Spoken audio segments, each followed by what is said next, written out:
Hello, beautiful alchemist. Welcome to Reiki Radio. I am your host, Yolanda. And today we have a very interesting conversation. This is actually a topic that I've personally been curious about for some time, but I know that some of you have been as well. And not only is it an interesting topic, but we will learn from a very interesting and inspiring couple. So today I had the pleasure of speaking with Dr. Elsbeth Meuth and Freddy Zental Weaver. And they are the founders of Tantra Nova Institute in Chicago. And what they're going to share with us today is all about sexual enlightenment and how this really is a reflection of awakening to our true original nature.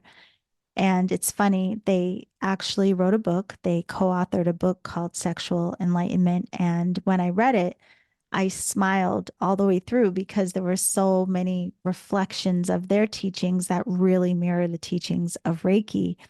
And if you know me at all, you know that one of my joys is studying all different philosophies and practices and teachings because it is amazing to me how they all do point back to the very same thing, this recognition and awakening to our true nature. But because we have this opportunity to look at it all from various angles and points of view, it also, I think, gives us a deepening of understanding. And for example, what they share about sexual energy and sexual enlightenment, it may even give you some inspiration and insight about your practice of Reiki and even what has been revealed to you in your process. So these two are married and they had such beautiful energy. I mean, they really literally, there is this radiance about them. And Dr. Elsbeth, she has a very particular type of energy, which you'll notice. And then her husband, he also has a very unique energy and expression. And it was fascinating watching the contrast of the two, but how they work so beautifully together. So, as I mentioned, they have a Tantra Nova Institute in Chicago, although they also facilitate classes and workshops via Zoom. And they have authored books, as I mentioned, one of them being Sexual Enlightenment. But they also were featured in a Showtime documentary called Sexual Healing. They've also been on a show that was on NBC called Starting Over. And they just are experts at this point, not just in the philosophy and teachings of Tantra, but in what it means to really be into a deep, intimate relationship with ourselves. And again, what this even reveals to us, coming into this deep, intimate connection with ourselves and understanding sexual energy, not in the lens of just, the act of sex, but on a deeper level, understanding the nature of the creative force and the passion and inspiration of this texture of life force energy. So I think that what they share will be very eye-opening for so many of you. I had more questions than I had time to ask, but I really hope that you enjoy this conversation. If you want to learn more about Dr. Elsbeth and Freddy Weaver, be sure to visit their website called tantranova.com. The link for that, of course, is down in the show description. But they also very generously provided a free offer for all of you listening. So if you go down in the show description, you will see the link to access the free offer as well. And they will tell us a bit about that in the episode. Now, before we get to it, I also wanted to let you know that, the year is coming to an end. I am currently teaching Pulse of Reiki, which I told you all about, and it has been incredible. It is so much fun for me. I can't tell you how much I enjoy going deeper into Reiki technique, principle, and concepts. Even, after people do Reiki training and classes, that's when a lot of our questions come up. And you also know I am a big believer in continuing to expand our understanding and to continue to learn, even if we are teaching. So it so far has been an incredible class, and I'm so thankful for those of you who are joining me there. The registration for that is now closed. However, I may offer it again, and we may focus on other aspects of Reiki that we didn't cover in this one. But there are other classes that are coming up in 2024, including the annual free numerology class that I teach every January, and I don't want you to miss it. It's free, and it's always a lot of fun as well. So be sure that you are signed up for my newsletter. Just go to theenergeticalchemist.com, sign up for the newsletter so you will be sure to know about any upcoming classes, any free offerings, upcoming podcast. You'll also get an email with the energy of the month every month. So sign up for the newsletter. There are some other free goodies in there for you. The other thing I wanted to let you know is I also have some Reiki merch that is going to be available. I'm so excited about this as well. I've been designing it and putting it all together, and you'll be able to see that very soon as well. It'll be available on my website. So that is it. That's all that I needed to catch you up with for now. Can't wait to get into this conversation with you, and would love to hear what you think on the other side. So be sure to follow me on Instagram at Reiki Radio. You can always DM me, tag me, send me messages, whatever you like. I always respond. I will see you on the other side. Hello, everyone. Welcome to Reiki Radio. Today we are here with Dr. Elsbeth Meuth and Freddy Zental Weaver. They are the authors of Sexual Enlightenment and the founders of the Tantra Nova Institute in Chicago. Welcome both. Thank you so much for being here today. Great to be here. Thanks, Yolanda, for having us on. Yeah, thank you. Well, listen, I told you before we started recording, I have so many questions. Very excited to talk about your work and all that you offer. Also, in reading your book, Sexual Enlightenment, which I recommend everyone get your hands on that, you both share at the beginning of the book your stories of how you even came into the work of Tantra. But before we get to your actual story, can you just start by telling everyone why the practice and the work of Tantra, what it is, and how it can be of benefit for us to implement in our lives? Apply to implement, yes. Yes. Well, Tantra is one of the original yogas of the energetic body, unlike Hatha yoga of the physical form. And it's all energy. Our thoughts have energy. And there are many variations of Tantra. Mm-hmm. Tantra Nova, Tantra New. So we're integrating aspects of the Eastern approaches to Tantra, working with sexual energy, life force energy as a transformational vehicle, which we'll get into later. And some of the Western approaches to transformation in terms of generative language, how we create our reality in language, and creative self-discovery, how we discover new aspects of ourselves in music, movement, and art.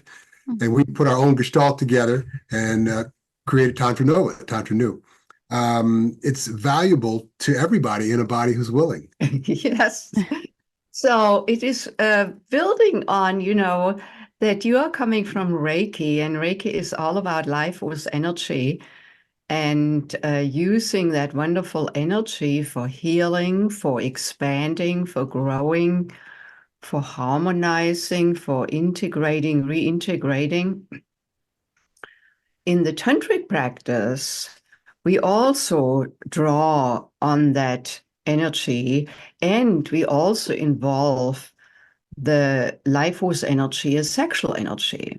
Because life force energy is ultimately sexual energy. What I mean by that is it doesn't mean it always shows up in a sexual way in the expression.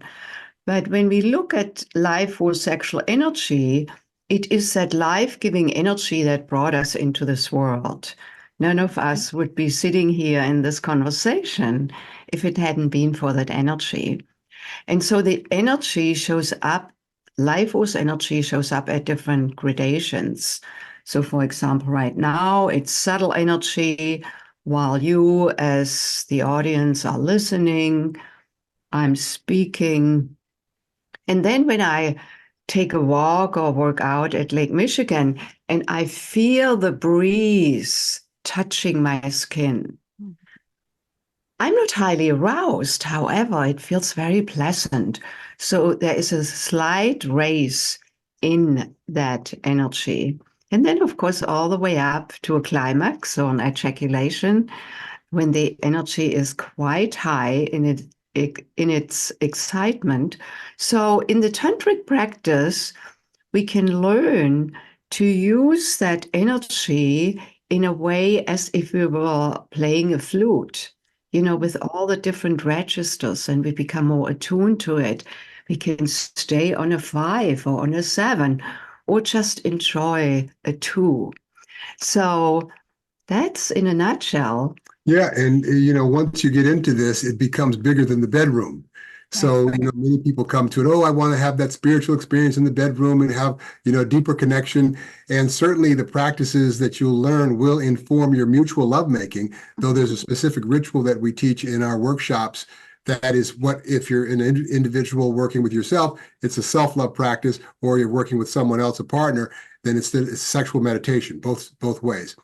And the idea there is working with the altered state of the sexual in that moment when we're into sexual, whether we're doing consciousness work or not, we're more open, loving, vulnerable, receptive. We're in an altered state of awareness. Chemically, we're changed, more endorphins, serotonin, oxytocin, the feel-good hormones.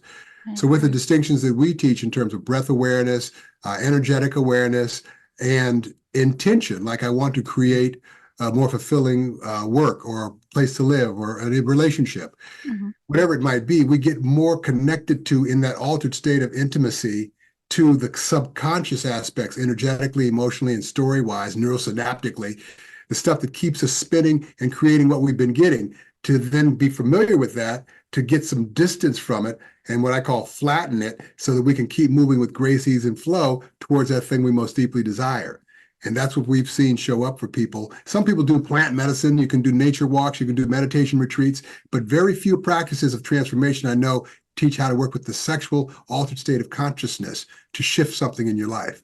Right. And so this is why, in part, I was so curious and looking forward to having this conversation with the two of you, because I think a lot of times when we talk about sexual energy, people think automatically like in the bedroom, and whether or not, I don't know, like what our relationship is to our bodies and our level of attraction or level of arousal with another person or even with ourselves, right? And we may go through different stages and phases of that with life, with ourselves, and even with different people we encounter. Yes. But I have always been very curious about just the aspect of even what Elsbeth brought to mind, that there's a range there, and that creative force, that creative nature, how it stirs in us. Somehow, how you were describing the wind on your hands and this and that, it brought to mind the I want to say maybe the passive and the active aspects of our sexual energy. So like where maybe that creative force in us, sometimes it's just very receptive and we're so tuned into our sensory, but it doesn't necessarily mean arousal, to your point. But then we can slide up the scale where it becomes more active and we're like, oh, need to move that energy in a different kind of way. So I wanted to know if you both could talk a little bit about this, just so that we have more of an understanding of how we're all working with sexual energy, even if we're not in bed. Yeah. Good. So sexual energy is the distinction is there that sexual energy can show up in the sex act. But sexual energy is not always the sex act. Right. Okay. Yes, distinctly different. The sex act is the action in one way how it can be expressed. That's just one way. I can, breathe up my wonderful orgasmic energy from my sexual center. The sexual center of a woman in Sanskrit is called yoni, Y-O-N-I, and translated, it means sacred space. Just imagine, Yolanda, if you and I would have been introduced to our sexual center, when we were 13 years old as our sacred space, how differently our sexual trajectory may have gone. Yeah. Oh, I know for myself, it would have gone differently because I was raised more in like, don't go there, wait until you're married. And then always my question, is it then someone else's energy? Or no, it's always has been my energy. My life was energy. So then I could bring really reverence and cherishing to that wonderful energy and engage with my yoni, my sacred space in that way, instead of staying away or thinking, oh, it's sinful, or, that's all constrictive in terms of energy. We want to be in the flow. And back to the distinction between sexual energy and the sex act, I can just, when I feel a pleasant feeling in my sacred space, I can just breathe that up, that tingling up into my heart. And then that opens my heart. And then I feel like, my yoni speaks not to my heart. Yeah. It can be really sensed in a visceral way. And life becomes so much more colorful, so much more fragrant, so much more flowing, because my senses are really awakened. And not just like at a certain moment for 5 minutes or half an hour or when I'm in the bedroom. No, I may want to have a 2 hour wonderful lovemaking session that involves my whole being, from the sexual center to my heart, to my third eye, to my spiritual self, my consciousness self. I like then to circulate that energy with my beloved. Of course, for that, we want to make sure that both of the partners do their own practice so they are familiar with energy circulation.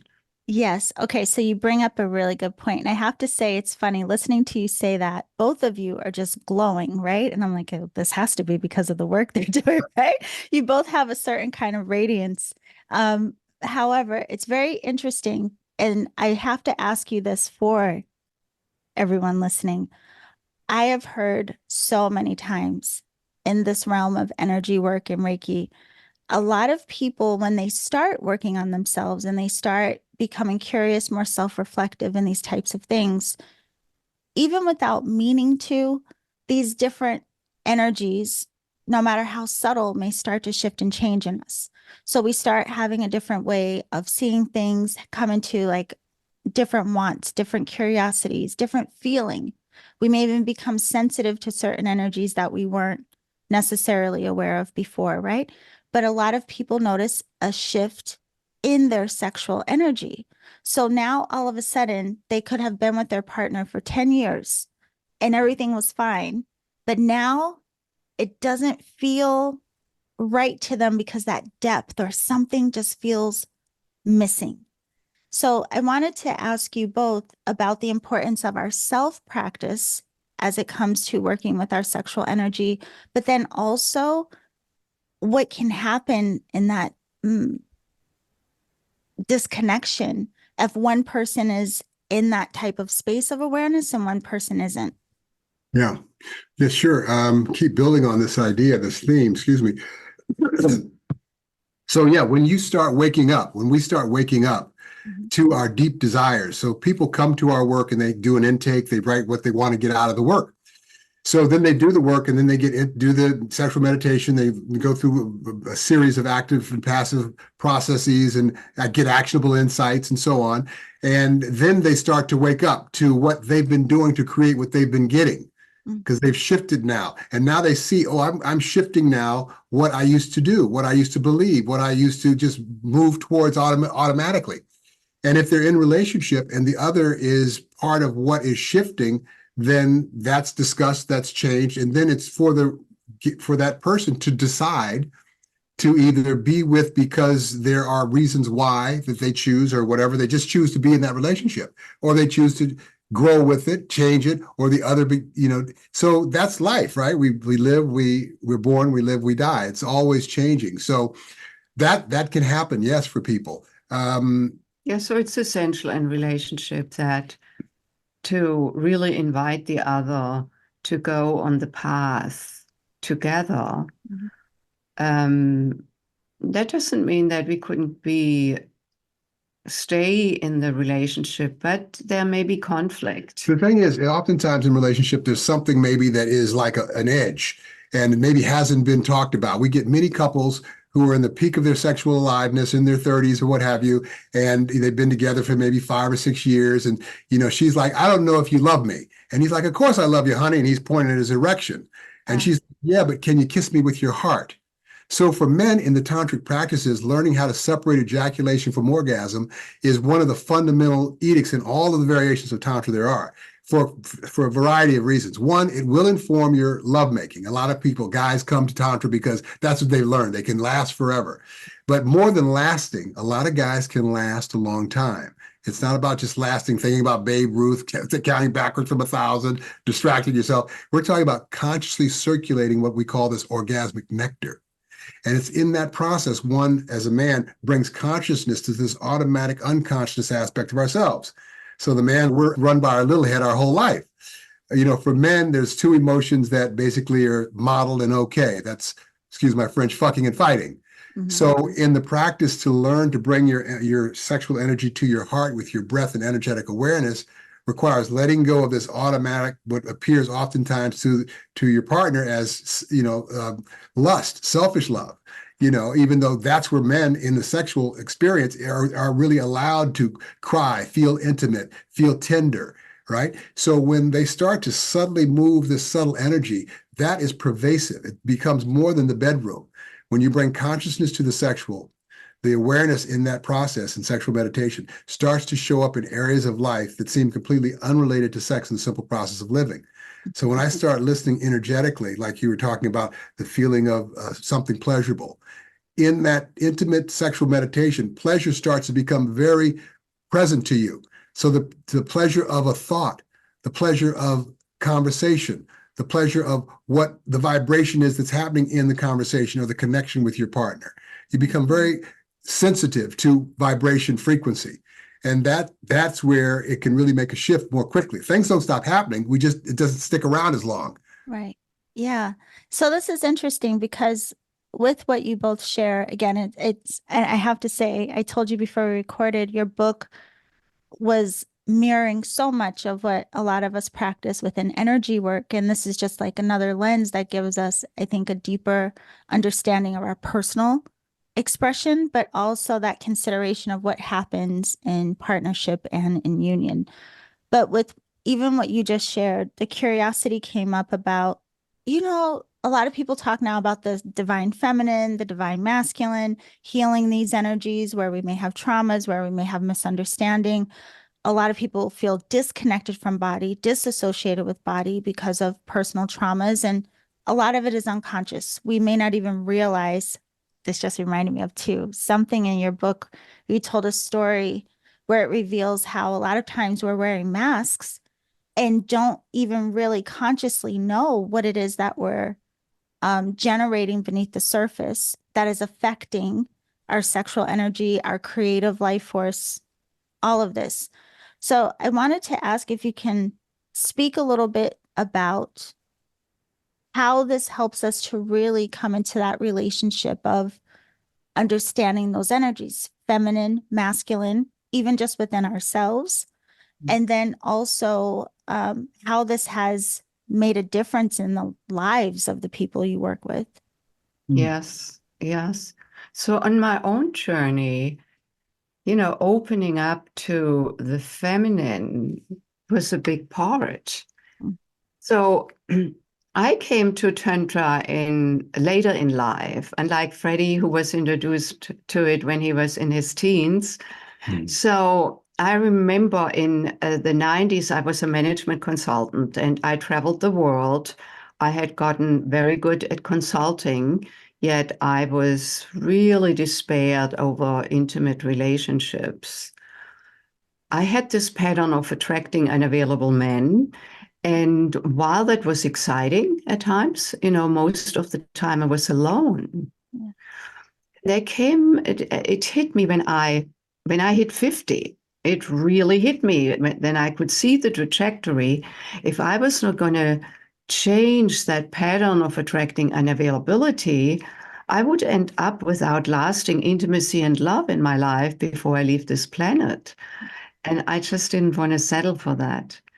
So then I put my mind on, Elsbeth, whatever it takes to shift that, go do it.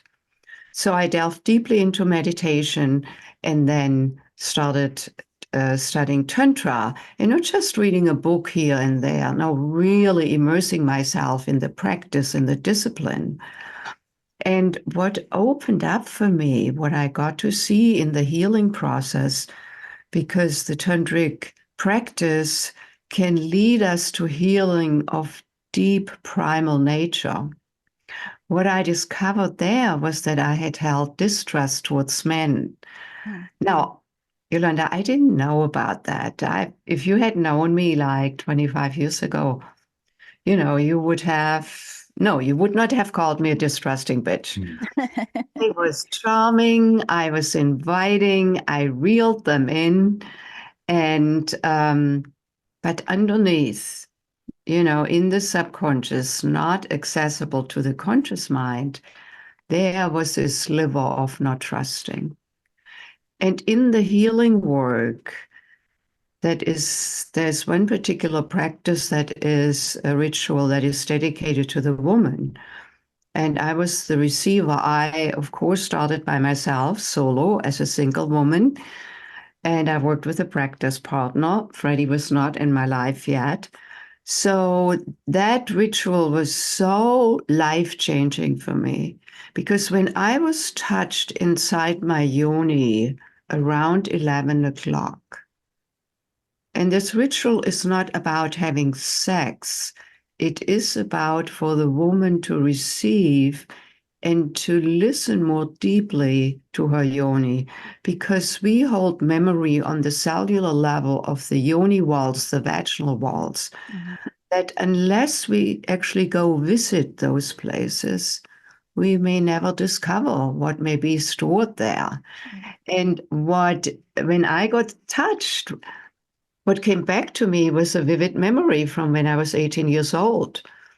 First boyfriend, first love. We had this lovely, blissful relationship. And then one day he asked me to have intercourse. I said yes, although I was not ready. It was freakingly painful. I had to go to the gynecologist. The bill went to my house. My dad opened it. All hell broke loose. He called me a whore. The boyfriend left the relationship a few weeks later. So I was I just was so heartbroken, all, by myself alone, no one to turn to. And that was a very particular moment when I made a decision, the kind of second decisions we make in order to cope, which for me was something like, see, Elsbeth, men are not there when you really need them. And that decision trailed me into my young adulthood, my adulthood, and no wonder that I attracted unavailable men, because that was further proof that men are not there for you when you need them. Now, that was not consciously done. It's the subconscious that then runs us. And so by uncovering that and by literally experiencing this through the touch in my yoni, in my sacred space, it opened up like opening up a valve. So just like when we open a valve, the steam gets more intense, though the pain, the physical pain, the emotional pain of the 18-year-old, whew. Right. And then just like the steam over time fizzles out, the pain got released, cleared. And then in place of it, what opened up, or what I opened up to, was deeper trust in myself, because often that goes first. Like, why didn't you speak up? You cannot even count on yourself to ask for what you want, So to reshift that into, oh, I can trust myself and count on myself again, then deeper trust in men in general. And then Freddy Zental, 6 months later, came into my life. Ta-da! Yeah. Well, this is what was so interesting reading that story in the book, because you two had very different experiences, especially in the arena of, sexual energy and expressions of this, not just with yourselves, but even the parents that you had. So we have to get Freddie's story, of course, as well. But, reading that contrast of what was going on with you two, not knowing each other yet, and then you do this work, Elsbeth does the work, and then all of a sudden you open up to a different type of not just experience and relationship, but a different, it's like to say maybe you called in a different experience with the masculine to now show you a different variation because you weren't holding on to that belief anymore. So it's very interesting that this happened for you. So we have to hear what happened on Freddie's side of the fence, because you were living La Vida on the boat. What Right, happened? right. You know a little bit about, well, Elsbeth's story is so perfect in terms of what this work does in that Yeah, all state. Because on the surface, she wanted relationship, but right. in the background, unconsciously, her ego needed to be right about there's no good men. Because when she had that decision, it was a very impacting moment in her life. Yes. So those impacting moments and decisions that we make that live really deeply for us. So the good news is, though, even though we all look into the world from this clay, from that molding of experience and modeling and so on, is our imagination, which is to imagine and visualize and believe something that's never been before in our life. So the work, this energetic work, is really about the energy that we are, the clay that we are, these carbon units that we are, connected to this infinite, consciousness that we are as well. So I was first introduced to the practices that we teach when I was 13 years old in our book.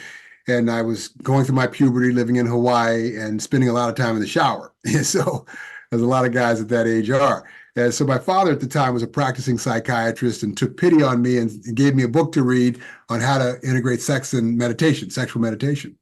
Wow, I loved it. My girlfriend loved it. And, more than that, like Elsbeth's story, I had this dream, this idea to go on to college on athletic scholarship, but had a belief that I couldn't do it living in Hawaii in terms of the competition, in terms of the recognition, in terms of the training. Well, I did go on to college on athletic scholarship, and I did it with ease, grace, and flow. I did all the things that guys would do to do that, going to summer camps and playing and da da da da. But it was like just came to me. It was like I just like you don't notice red cars until you have one. They're always there. So my belief shifted, and then it started coming in. So Well, you use that meditation, sexual meditation, to fuel. to shift my belief, right, at a neurosynaptic level, yeah. And so after college, I kept doing these practices and going to workshops and reading books and applying these principles in my relationship, knowing what I knew about my own inspirational life. I was in the software business in San Francisco for 15 years, and first it was great, and after about 10 years, it was just a job. So I wanted to re-engage and reinvigorate my engagement. So there was an opportunity in Chicago, a company, and so they hired me, they moved me here, and that was 22 years ago. I was single, online, looking for Shakti, a female Tantra partner, and Elsbeth's profile showed up. So we're one of the original online couples, Dating. dating couples, and we met in almost 6 months to the day. We, what I call, transcended the romantic drama by creating Tantra Nova. We didn't have a baby. We did buy property together, but we this work has been so much in terms It's our baby. Is our baby. And it's been so much in terms of my authentic sharing of who I am and my service to the world, collectively and individually, sharing these practices with people. Okay, so this I do want to get into too, and I'm glad you mentioned it. Your institute that you put together, the Tantra Nova, but I have to ask you both this because it just dawned on me throughout life, sprinkled around. People hear Tantra, we hear Tantra, and there are a lot of ideas attached to that, to what it is, and like to your point, like men think like, "Ooh, I can just last longer. This is going to be great." I honestly don't know. Now that I say that, I feel like I've only heard about it primarily from that more the lens of what happens in the male body, not so much on the Yeah, interesting. But my question is, sometimes you hear people talk about it in such a way, like you both have said, I breathe it up and the essence speaks to my heart. I breathe it up. So, what is that? What are you saying of bringing that energy that we may identify as arousal or like, I don't know, intense passion or whatever it is, to breathe it up rather than dispel it or rather than release? What is the difference in how that affects us, or why would we breathe it up instead of let it out? Yeah. So You can start. energy can only move and flow with the breath. Mhm. When we don't breathe, we die. It's rather obvious. And in the tantric practice, we put that consciously to use because we breathe, all of us breathe all the time. Otherwise, we wouldn't be alive. Yeah. And as long as we breathe, life force energy courses through us. We can think of life force energy like blood moves through the arteries and veins. We are not aware of that. Energy, the grid for blood flow is the veins and arteries. The grid for energy flow is the nervous system. So then that is associated with our sensations. So we can actually sense energy when we bring our awareness to it, just like orgasmic feeling is a sensation. And in the tantric practice, we distinguish between the reflex of like the ejaculation or also the climax. It's the same for the woman. The response is different, but the physiological engagement is the same. So there are muscles in the pelvic floor.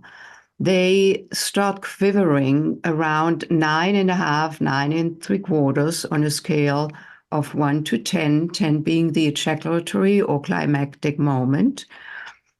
And for the men, that has serious consequences because when that reflex goes off, which is the physiology, then you can think of it that muscle around the base of the penis or the lingam. Lingam means magic wand or wand of light in Sanskrit. So around that base of that lingam, that wand, there is a circular muscle, a muscular ring, and that goes off, quivers. And that assists in ejaculating the ejaculate. And once the ejaculate is gone, the energy is gone. Refractory. So for every ejaculation is a tremendous loss of life force energy for the man. This is why he wants to rest afterwards. For the woman, we don't have that refractory, while the muscles, they, around our yoni opening, the vaginal opening, touches on the G-spot area. That also quivers when we come, right before we come to climax. It enhances actually the orgasmic feeling in the sexual center for both men and women. But we don't have that loss of energy. So this is why once our energy is reawakened, we can have multiple orgasms, orgasmic waves, just being in this orgasmic ether. Yeah.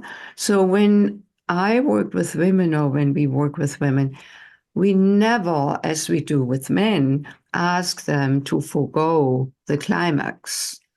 We also ask them not to go for the climax because then we become very muscular, very directional, driven.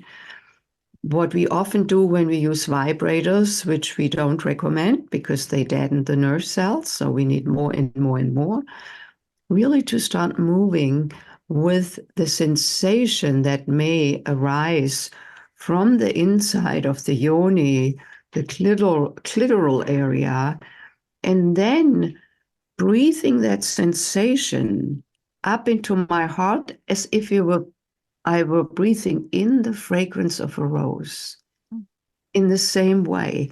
And as I said earlier, given that orgasm is frequency, the climax is a physiological reflex. So we can become aware of, like, the reflex goes off, and then I want to breathe, because that elongates the orgasmic experience, the feeling, instead of doing glitz like, I'll have what she's having. and then which stops the orgasmic flow. I keep breathing through it. Ah, ooh, so that it can move through me from the base of my spine all the way into my heart to the top of my head and beyond, and then exhale, move the energy down so that it flows through me circularly. Yeah. And I can stay in that feeling for a long time. This is so good. Okay, so this then brings up, I have to ask you all, because it's even the name of your book, but why you started your institute to help us all reach what you all call sexual enlightenment. So what you just shared just reminded me of this. So could you explain to everyone why this term and what this means for us, even beyond, again, not just in the bedroom, but Right. in our lives? Yes. So sexual superconsciousness, Mm. it was creating life before we had language. And there is an intelligence. When we bring our consciousness to it, what start to show up in areas of life that seem completely unrelated to sex are creativity, the kernel of that energy, and pleasure. So when I start listening in a sexual meditation to my deepest desires and start working through some of the naughties, if you will, or the ambivalence, if you will, or the energetic belief around something that's not believable or story that I have, and I'm listening at that level of listening, internal listening, when I'm out and about and I say, oh, I hate my job, 30 more years of retirement, the cascading effect that the energy of that thought has is something that I'm very aware of. So now I can shift to the things I'm grateful about my work, or I shift the work I do. So we can live our lives more authentically, more pleasurably, more fully, so that we don't die like, oh, I wish I could have gone to Disneyland. Ugh. Yeah. We don't die like we're never going to live, like we're never going to die, and die like we've never lived. So that's the whole idea, is how we can use this intelligence to be more alive. There isn't, again, it creates life, but up until now, it's been vilified. So I say, until we stop the vilification of the sexual, we won't be able to make that spiritual quantum leap to the next level of peace on earth, seeing ourselves and each other. And it's not necessarily about Sodom and Gomorrah. We could teach these practices to nuns and priests if they were vowed to celibacy. It's about being what that energy creates us and leads us to, that intimate vulnerability. When you start, and particularly as a man, they start to, when I work with the men in the men's workshop, there's a self-love practice that they do between the first day and the second day. Now, the first day, there's a lot of active and passive meditation practices, active practices, emotional awareness practices, lots of exercises to get, actionable insights. And in that evening, they're given this self-love practice, which is not masturbation. One, it's to not ejaculate. And then it's two, to use the techniques that they learned that day in terms of muscle connect awareness, as Elsbeth was talking about, the pubococcygeal, the PC muscle, breath awareness, and how to move breath energy and pleasure energy. Because when we have an orgasm, man or woman, you feel it all over your body, and it just feels natural. It just happens. And for 3 seconds, you're in a blissful state. So there's a thing called edging that guys and people do, where they play at the edge of the orgasm. They get close and they stop. They get close and they stop. So how about being able to breathe through that consciously and move with your breath and awareness of that energy, that feeling, that sensation, that neurosynaptic, euphoria. You can channel that, and you can learn to do that. And that becomes a practice that requires some consciousness. And once again, you bring consciousness in that place. It's very easy to be listening for pleasure in places of language, in places of, visual, in places of how you're living your life, what the stories you have about what you are doing in your life. That's how it affects everything in your life outside of the bedroom. Yeah. Does that make sense? Yes. Okay, good. Also build on this further, hopping back to your question of the feminine and the masculine. What Freddy just described, what can open up for the men in what I call connecting his sex with his heart. Mm. Because most men, when they want to connect, they start feeling it in their sexual center. Most women, or the one who is in their feminine, could be a man in a same-sex couple. Most of the one who is more in their feminine, we start feeling in our heart center. Mm-hmm. So we both want to connect. We have the same intention, but we come from different loci. He comes from his sexual center. I come from my heart center. So we are like two ships passing in the night. In the tantric practice, the man learns, as Freddy described, moving up his wonderful, sensual, wanting to connect with his beloved energy from his sexual center up into his heart. Now, when his heart opens, I can feel that.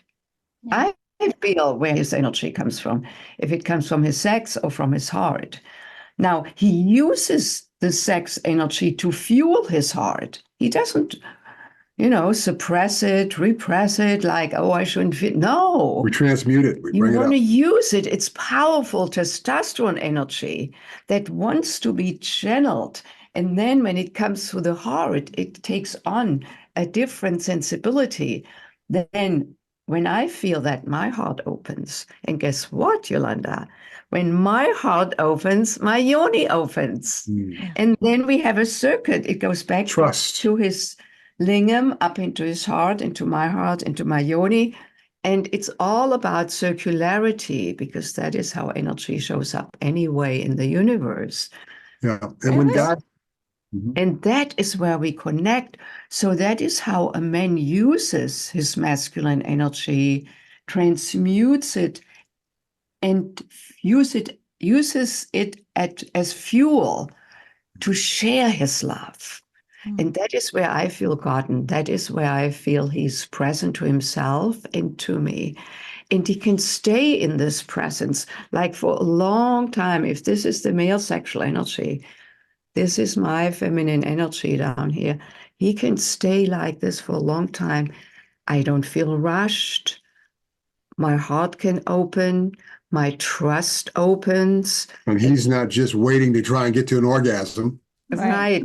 And we can meet on the wave instead of like this. Male sexual energy rises quickly, gets easily excited, and drops quickly, while she hangs out here. We don't know if we are coming in or going as women, However, when she is reawakened, that beautiful energy, So for women, the opportunity and challenge is to reawaken the feminine energy that is based in estrogen, which we call the slow hormone. Also, feminine energy hasn't been celebrated over the millennia like masculine energy, like harems, playboys, all is great. When a woman expresses herself sexually fully, she may be considered a whore or a slut, Not marriage material, whatever. Yeah, All I mean, kinds patriarchal Mary Magdalene mechanisms. versus the slut. I like the slut for certain. Anyway, but it's the freeing of the feminine energy on the sexual, emotional, mental, and spiritual level. So I, as a woman, can be fully in my own flow. And from that, I can share myself more fully with my beloved. This is so interesting. I'm taking notes as you guys are talking. I'm like, I have too many questions. I need you both all day, but I know I can't have you all day. But oh, gosh. So I'll ask two of the three. Actually, I have to ask you these three things. Of course. And they're really going to talk about Tantra Nova. So one, with what you both just shared, I'm curious it sounds like this work would also awaken, and like if anyone has emotional blocks, again, some things perhaps we don't even recognize within ourselves, something about having this awareness of the energy and moving it consciously and coming into this relationship and what it may unlock within us with the practices that you all teach, that it could really help us come into not just a healthier connection or relationship to our physical vessel, but to our emotional body. And also, when you were describing what you just said, it made me think of how many people may also find their voice or their authentic voice in this and be okay to say what they want, because that's even a big challenge that so many people have. I mean, just all these light bulbs going off of what your work really points to, right? So one of the questions is, do people tend to have a lot of unexpected breakthroughs? So if I come to you and I'm like, hey, I just want to feel more sexually connected to my partner, that's what I think I'm coming to you for, right? Is it likely that I'm going to have more ahas and unexpected revelations about what's really going on with me? Most definitely. If it's anywhere, Yolanda, it's everywhere.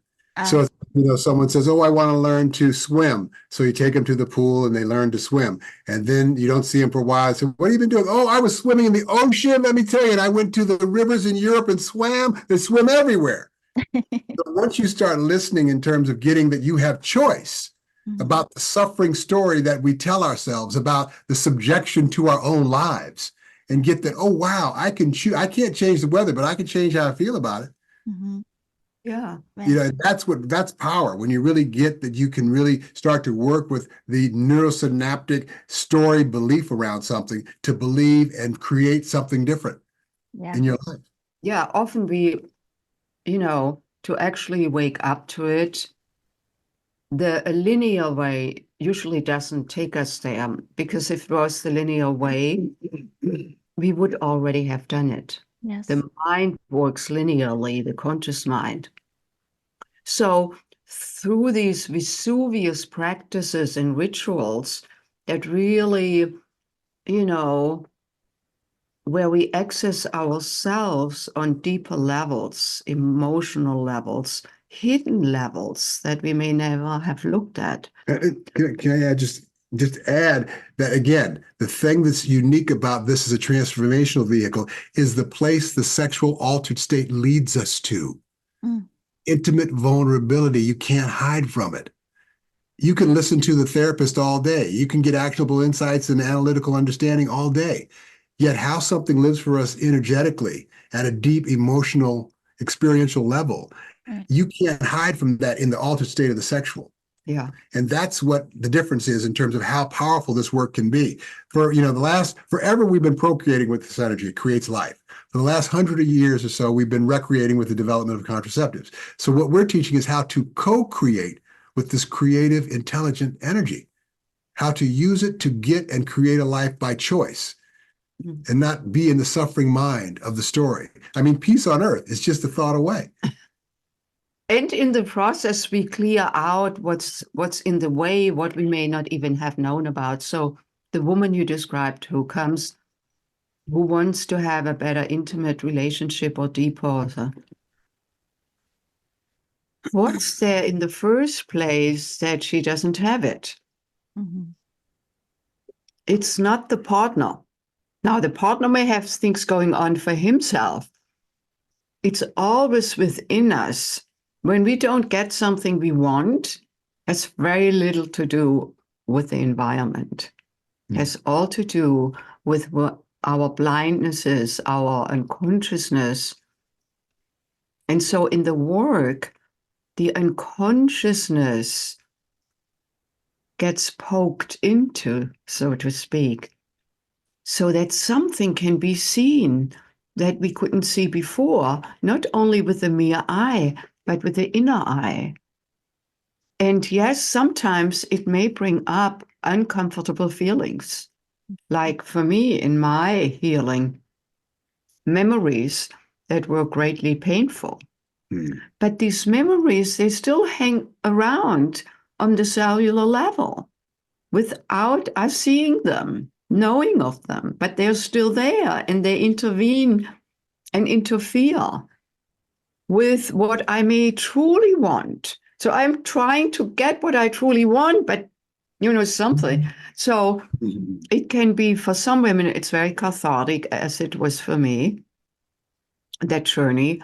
For other women, like this particular yoni ritual, is they come back the next day in a workshop and they say, I didn't know that I could feel so much pleasure.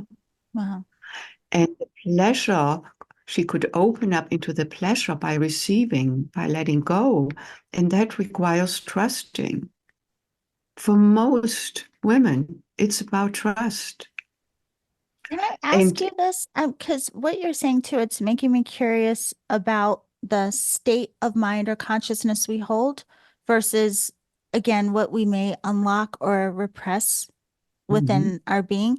Do you notice that a lot of people, when they start doing this work, is there any correlation to our intuition or imagination? Like if someone is very rigid, very analytical, very, I don't know, more mechanical in thought, can that also have a direct correlation to when you unlock this energy? Is there a different way that the mind starts to work? Mhm. yeah, so I want to be very clear. We don't go to these healing rituals right away. Okay. Preparation is called for. Tuning with ourselves, with our body, physical body, our energetic body. There are meditation practices we teach.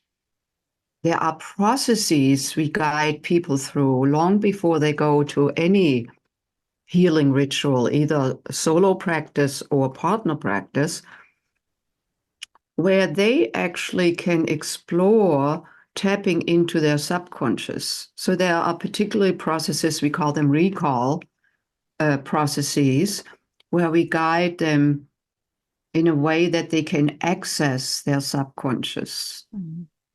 And then they can see what may be there. So this is a state, yes, where we drop out of the beta brain waves into the alpha brain waves, where we actually are more, just like our conscious mind slows down so that we can access, other states of awareness. And then they identify what may be there. This is not rocket science, It's a question of brainwave shifts that allows people, and then, of course, it's a very particular guidance that is all centered around intimacy, love, our sexual self. And then people tap into some unpleasant experiences. It's another part of the process where we ask them to connect with a pleasant experience. All of it is stored within us. I'll tell you a story. Can I share the story? So when we started this work, when I was an athlete and young, I was singing one day on the couch with my father, and we were singing, sitting on the dock of the bay. And my father says to me, "Son, you cannot sing," and I believed it. And I wasn't trying to be a singer because I was trying to go to college on athletic scholarship. And that's probably what he was telling me. Don't try and be a singer. Just don't learn to sing. Just do your athletics. Anyway, when we started this work, I wanted to create a way that people could get this work in a theater format because I know that people learn so much through the art form. So I wrote this play called it was called Tantra Nova Man. It was a 1 hour show, and it was one-man show, and there were 5 songs I wanted to do.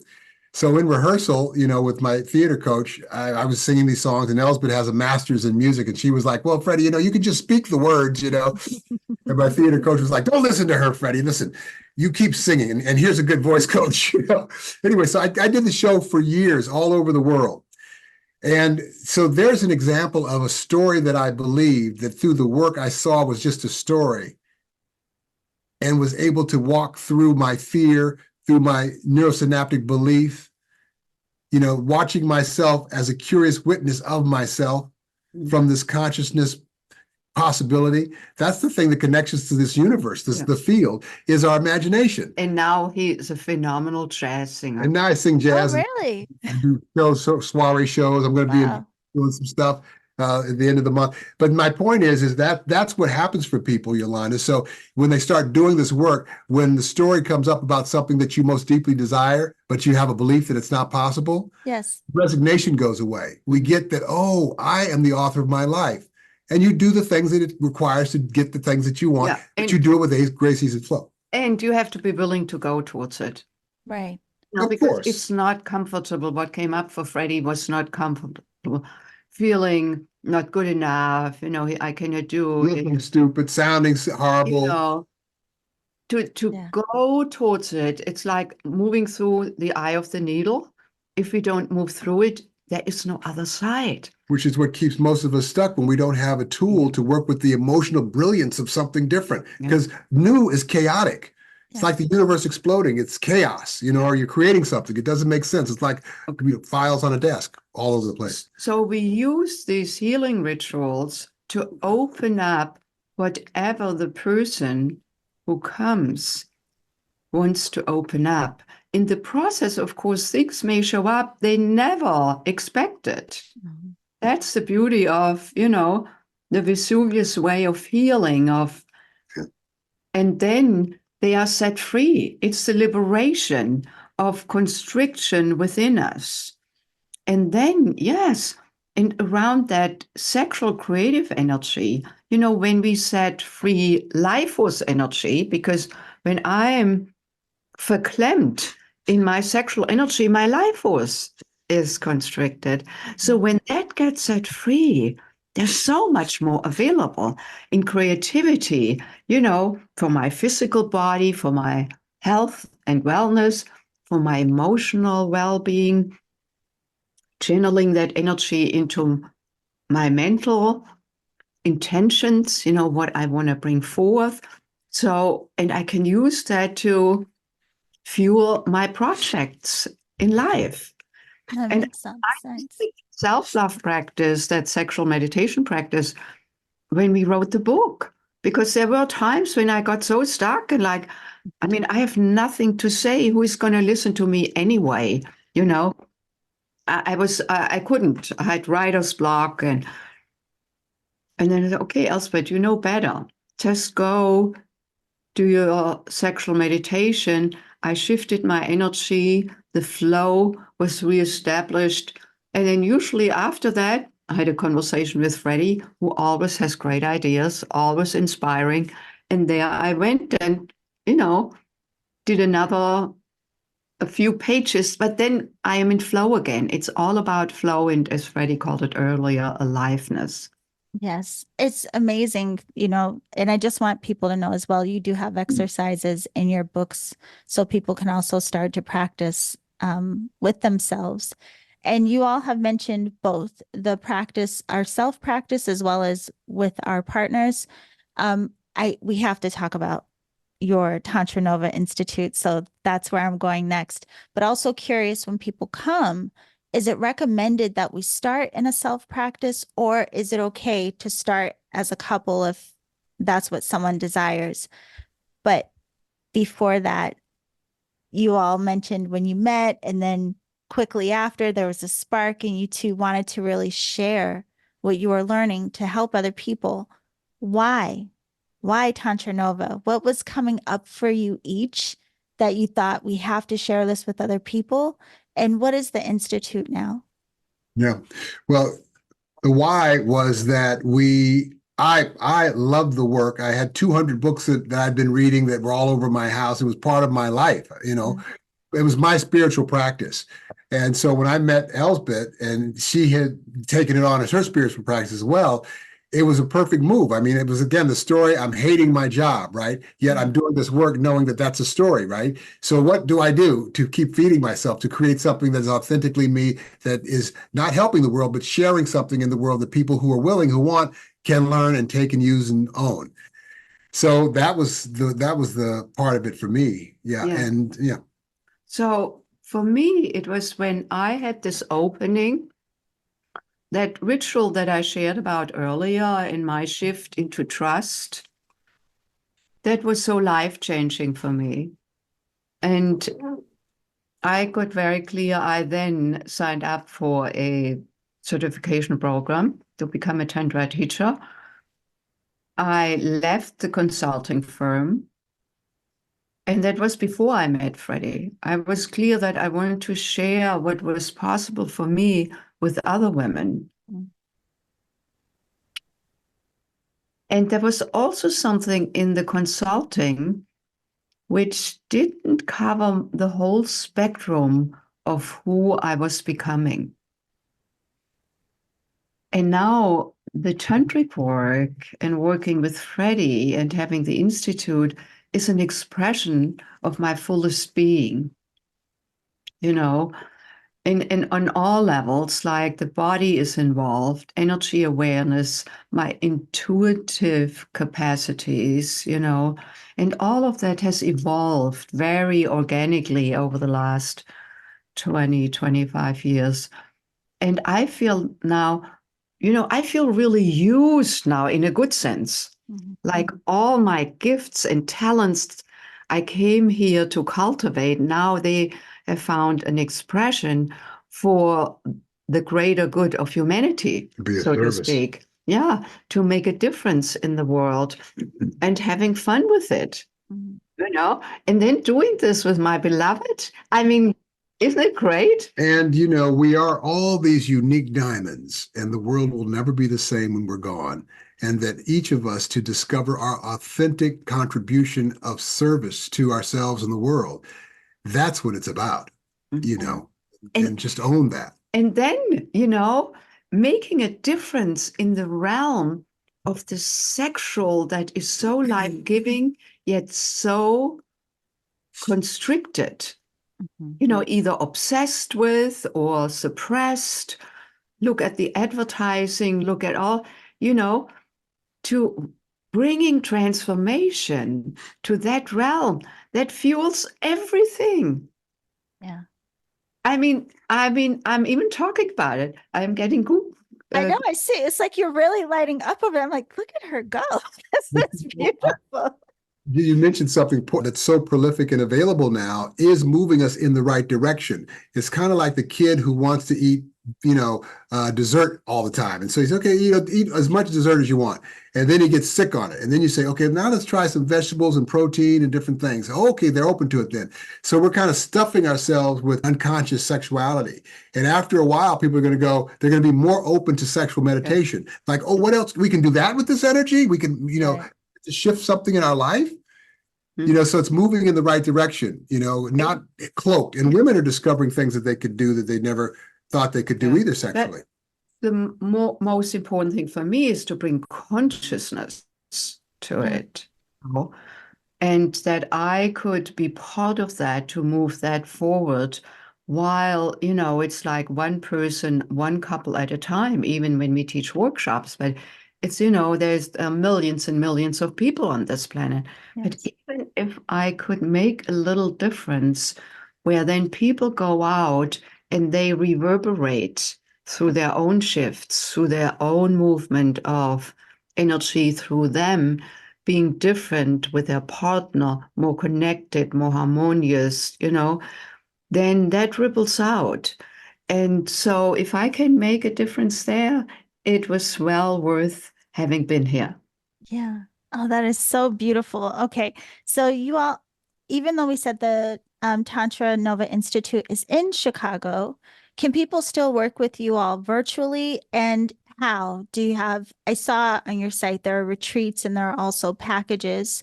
So could you tell us a little bit about what's available and how we can connect with you? Yes, thank you so much. Yeah. So we have like Freddy's men's workshop, Men, Sex, and Power, my women's workshop, Awaken to Your Feminine Essence. They can be attended either in person in Chicago or by Zoom. So it's a hybrid. They are hybrid.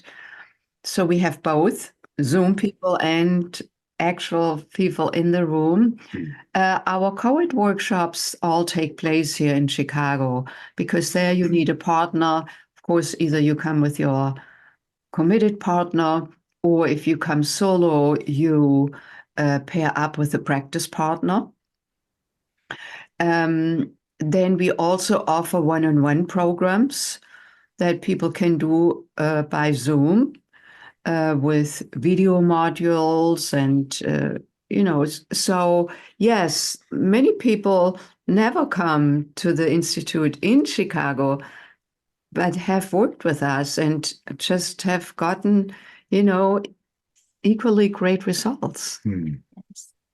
Yes, it's interesting too, when I was reading your bio, and I thought how much you both must really not just be committed to this, but how much it must mean to you to consider all that you've done to make it available and accessible for all of us. So not just the Institute, but you've authored books, and I saw that you had a documentary on Showtime about sexual healing. You've been on NBC talking about the show that was called Starting Over. There's just so many ways. You can tell when people just their passion is in it, right? And what they do to make sure the information is accessible.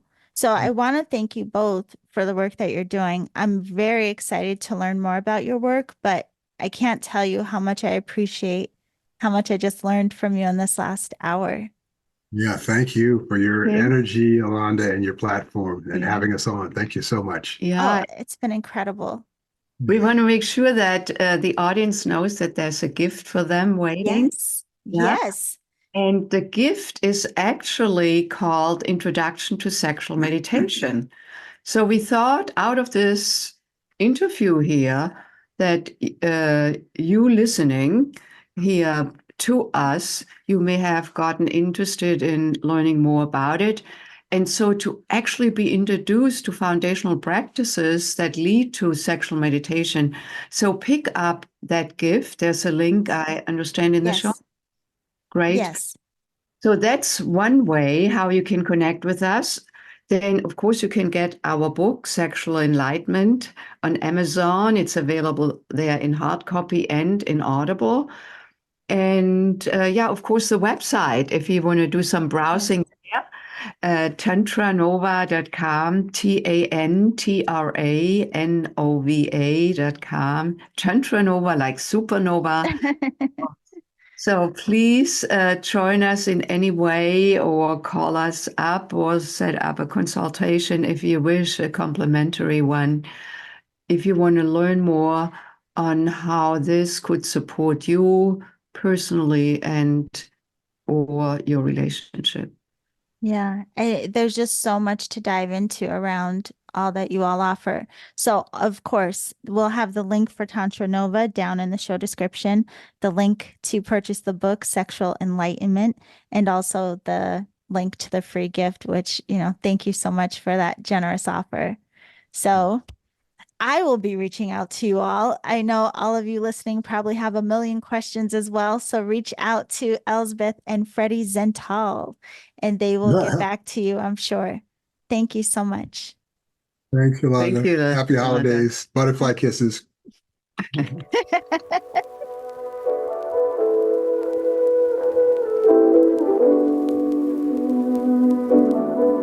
Okay, beautiful alchemist. I first of all want to thank Dr. Elsbeth and Freddy Zental. I want to thank them both again for that very enlightening conversation. I love that it gives us a different way of looking at even the meaning of sexual energy, and even more having consideration of our relationship to this energy, the creative force and nature of this energy, and what it may reveal for us in our healing.